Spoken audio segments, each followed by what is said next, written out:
After the Boston Celtics started the 25-26 season 0-3 and raised a ton of concerns from Celtics Nation, they have won their last 2 games and get their first win in the TD Garden this season with an upset victory over the Cleveland Cavaliers, 125-105. From the start of this game, we thought it was going to be the same song and dance. The Celtics allowed yet another 42-point quarter from an opponent, this time in the first quarter against Cleveland. But in that second quarter, the Celtics just put the straps on defensively and held the Cavaliers to 18 points heading into the break. They took a 15-point lead in, and they basically just coast and held that lead for the rest of this ballgame. The Celtics closed the first half on a 20-3 run, and it was behind Missoula ball. Only one basket during that stretch, a Jaylen Brown mid-range jumper, didn't come from beyond the arc, at the rim, or at the free throw line. Missoula ball still works, and when the Celtics are rebounding the basketball, it works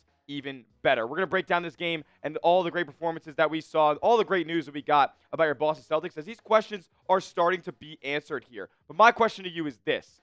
What is your one-word reaction to the Celtics win over the Cleveland Cavaliers here? Because I did not expect Boston to come out there and dominate Cleveland in the way that they did. Hold Donovan Mitchell the way that they did after that 15-point first quarter that he had. What's your one-word reaction? Let me know down in the comment section. My one word I'm going to say is, I know, I'm shocked that they won this game because Cleveland started this game 8 of 12 from long range, or excuse me, 10 of 12 from long range after the first quarter. But, I mean, I could not believe the way that the Boston Celtics won the rebounding battle in this game. They showed that they could actually rebound the basketball against a pretty depleted Pelicans team, so that game didn't really move me. But now you're matching up tonight against a team that employs Evan Mobley, Jarrett Allen, and a bunch of other solid rebounders down low for Cleveland. So I was expecting to kind of get dominated throughout this game. I thought it was a bad matchup, but the Boston Celtics went out there and provided energy and effort. Joe Mazzulla said after the game that you have to wake up in the morning every single day and choose to rebound. It is a choice to go out there and go for rebounds, and the Boston Celtics went out there and did that today, and that's really what dictated this game, dominating possessions. As a matter of fact, the Cavaliers had just 2 offensive rebounds in the entire first half. The Celtics had a 16-3 edge in second chance points going into the halftime break. This is an excellent development for this Celtics team that we know isn't the most skilled in the front court, isn't the best pure rebounding group in the league, but it was energy and effort that got them there tonight. Look at this trend over the past 4 games, defensive rebounding percentage. How many times does the opponent miss and do you come down with the defensive rebound? The Knicks and the Detroit Pistons were just making easy work of the Celtics on the glass. But over the past 2 games, you see a stark difference in the way the Celtics are rebounding the basketball. That is a team unit, and that is also with some roster and rotation decisions made by Joe Mazzulla. Let's talk about it here, man, because, Joe Mazzulla's made a change to the starting lineup for Boston here over the last 2 games, and I don't know if it's any coincidence that the Celtics have won these last 2 games. That's by bringing in Josh Minott. Why not talk about Maynot here first on our individual statistics here as he went off, man. 11 points in the start, 14 rebounds. This guy is just happy to be here at the end of the day. He's, talking crazy about the TD Garden crowd, about how special it is to win for this crowd, to win for this city, to win for this franchise. I love Josh Minott, and I'm thinking that he's a highway robbery type of acquisition by Brad Stevens here, as if he's going to put up these lines and end up on a $2.5 million a year contract on a team option next season, it's going to be one of the best values in the league. Knocked down a couple of his 3-point attempts tonight as well. Did you know that Josh Minott is a plus 50 in his last 8 quarters, 2 games of play? It's fantastic stuff. He's absolutely making a case that he should remain in the starting lineup. Joe Mazzulla said that he's playing to the standard that is required to be a starter on this team. So I'm pumped up for Josh Minott, man. He deserves it. He's been working. He's been working for his opportunity, and he's finally got it here with the Boston Celtics. Another guy who's been waiting his turn to get his opportunity and continues to show out so far this season. Another double-double on this Celtics team. Neemias Queta. Shout out to Nemi, man. He's doing everything right. He's available. His hands are good. He's setting good screens. He's rolling well. He's hitting shooters in the corners. He's blocking shots. He's getting rebounds. He's doing everything we're asking of a guy who has never started for long stretches in his NBA or professional career to this point. And he's answering the call, man. 10 points, 12 rebounds, 13 rebounds, and you're going up against Evan Mobley. You're going up against Jared Allen. Jared Allen was having his way down low for a good bit to start this game. He was drawing a bunch of fouls, getting to the free throw line, but Celtics weathered the storm. They kept at it. They kept bringing the energy, and just overall throughout this 48 minutes, wanted it more than Cleveland. And I think Neemias Queta was a big proponent of that. But on to the Josh Minott stuff. I got to ask you guys this. Should Josh Minott start moving forward? Let me know down in the comment section why for yes and for no what you guys think about Joe Mazzulla potentially having number 8 in the starting lineup here moving forward. Because I'll tell you why. The answer might be why for yes.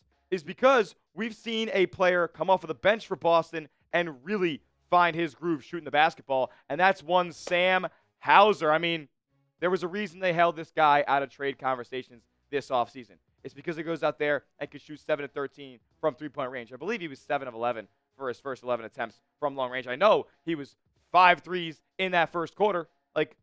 Unbelievable performance. He honestly was keeping pace with the Cleveland Cavaliers, who put up 40 points. The Celtics put up 40 points of their own in quarter number 1. It was because Sam Hauser absolutely stepped up to the plate and knocked the shots down when he got the opportunity. There were other guys, obviously, who knocked down the shots. We're going to talk about the Celtics superstars in just a moment. First, though, I got to tell you guys about our sponsor on today's video, and that is Prize Picks. You and I make decisions every single day, but on Prize Picks, being right gets you paid. And you can catch all the high-flying hoops action this season on Prize Picks, where you can get $50 instantly in lineups when you play your first $5 lineup. It's daily fantasy sports made easy. All you guys got to do is pick a lineup of 2 to 6 players, and you just pick more or less on their projected stats. Whether it's basketball, football, baseball, hockey, you can do an Equinox Prize Picks as it stands right now. It's so much fun. I've been a customer longer than they've even been a sponsor here at Chat Sports. It's because of the awesome features that they offer, in addition to it being the most aesthetically pleasing app out there, being so easy to use, 60 seconds to make one lineup. But it's because of the features, man. They offer stacks, the only daily fantasy sports platform to offer stacks where you can have multiple stat projections from the same player in the same lineup.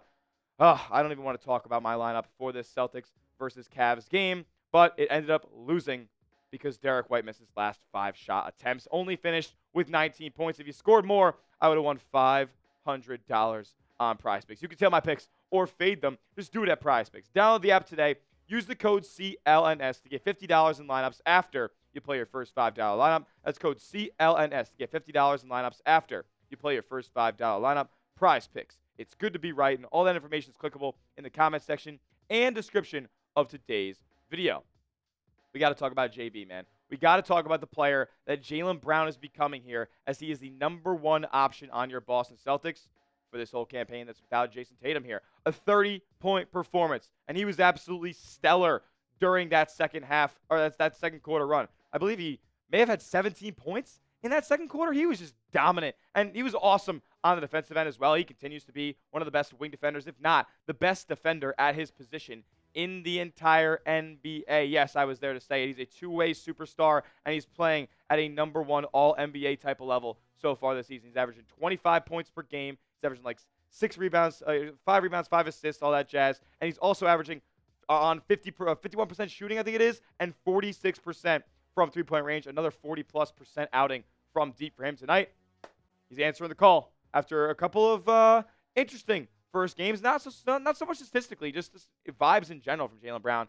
Feels like he's all the way here now, and he's embracing that role as the number 1 option and the leader of this team. Another guy who I got to talk about here is Derek White. Obviously, I just mentioned that he lost my Prize Picks by 1 point, but he was solid, man. Just inefficient night for him shooting the basketball. That's going to be something that happens as the season goes along. He's got a bigger role. He's shooting a lot more jump shots off the dribble now than he was prior. So that's just going to come in due time with him getting better in that area. Derek White's a guy who, if he's struggling, he's going to find a way to fix it. So I have really no problems there with D. White. Also continues to play excellent on-ball defense, as we know he does. Peyton Pritchard finally seems to kind of be going here into this starting point guard role and not really, making Celtics fans kind of regret Joe Mazzulla's decision here. So far this season, he's averaging 15.8, 5.5 rebounds, 5 assists a night, and he's also in a shooting slump as well. You see there, 1 for 8 from three-point range. That's not something that is a one-off tonight against Cleveland. No,